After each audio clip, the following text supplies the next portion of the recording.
The Tenderloin and sort of Market Street right off the Tenderloin were a place where there were a lot of movie houses that had existed late 1960s, 1970s that had closed down, or they had run sort of very low-end grindhouse kind of cinema. It was a place where what was called vice was tolerated. Tenderloin was scarier than you can imagine. It was really scary. There was the scariest bar I ever went into in my life. They're called the Trap, and it was a trap.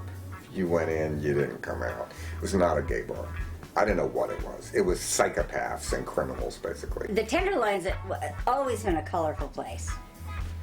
And it was quite busy, lots of people. It wasn't quite so many street people as it is now. And the whole front of the theater was glass front before Alex remodeled it. So I had the best show in town. It was like a soap opera going on up there. And the hookers would come in, or the she-males would come in, take a break from hanging out on the corner. The sexual scene, there were hustlers in front of Flag Brothers. That was the best hustlers. I remember just looking at them. You know, Market Street was hustlers. We advertised in the Chronicle, and then we advertised in the Berkeley Barb. And we had every hippie girl there was made a movie. So I just went out in the streets and picked them up in bars and cable cars and walking and baseball fields. I just went out and picked them up. And, you know, once you pick up a guy, you know, you never know what's going to happen. Is it going to be sex or is it going to be no? Most of the time it was yes. You always want to think of money first as being a reason why guys wanted to be in movies.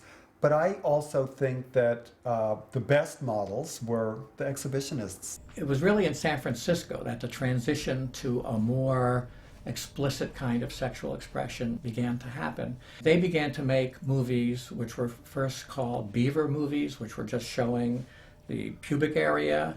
Then there were split beavers in which the legs were open and you could see into the vagina. And then very soon that bored people and they began to actually do penetration.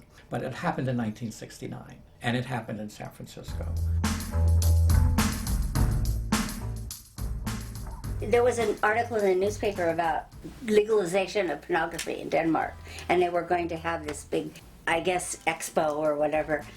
And Paul Gerber, who also made movies, came in, and he goes, look at here, now. And he goes, wow, I'd really like to go. And Alex said, let's go. And the next week, there we're gone. Terenzi's Pornography in Denmark was a very important movie in this whole battle for sexually explicit film. In part because it pretended to be a documentary. It was a documentary, and it was boring, basically. And that's how hardcore, actually penetration, which is what they said hardcore was, heterosexual, became legal through a documentary, because it had to be socially redeeming. But pornography in Denmark is the one that changed the laws when everything fell, because it passed as being socially redeeming and having penetration in it.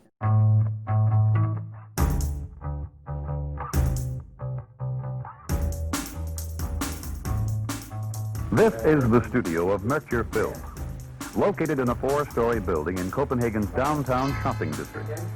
Mercure is an efficient operation. The cameraman shoots an 8mm film and also takes still pictures. These will be sold as picture sets in black and white or color, and also used in pornographic magazines. The typical Mercure film is 200 feet long and runs about 10 minutes. The girl who will star in this shooting session is in her early 20s. Almost instantaneously, the minute that San Francisco began to show hardcore, everyone in the country felt compelled to show hardcore movies as well in the theaters.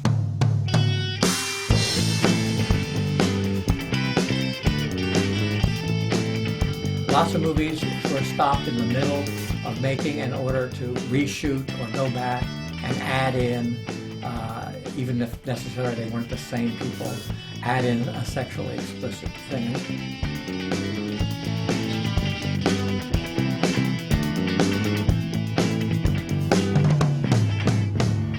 It just blossomed, you know, sex sells. It just blossomed overnight. In New York, I used to go there. We had maybe 8 theaters, you know, 1 gay theater, and then all of a sudden you had 10 gay theaters and 100 theaters. You know, the same thing happened here in San Francisco. There were theaters all over the city. I used to go to those theaters. I mean, I saw LA Plays itself. I went to the Park Miller in LA. I went in the 55th Street Playhouse in New York. I went to all those things. I followed it. And Variety reported it too. That's the one thing. Variety tracked the porn business in the beginning completely like a business. No one else wrote about it. This was sexual liberation going on. The gay male identity was being formed, and they were making movies of these people. People had sex behind the screen, and then they showed the movies. We weren't making films so people say, oh, they're having good sex, or they're showing how sex should be done. We were making it because we enjoyed it, we loved it, and that's what we like doing.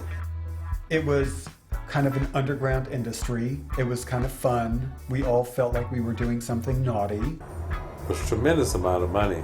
Tremendous amount of money. But it was fun. I found it fun.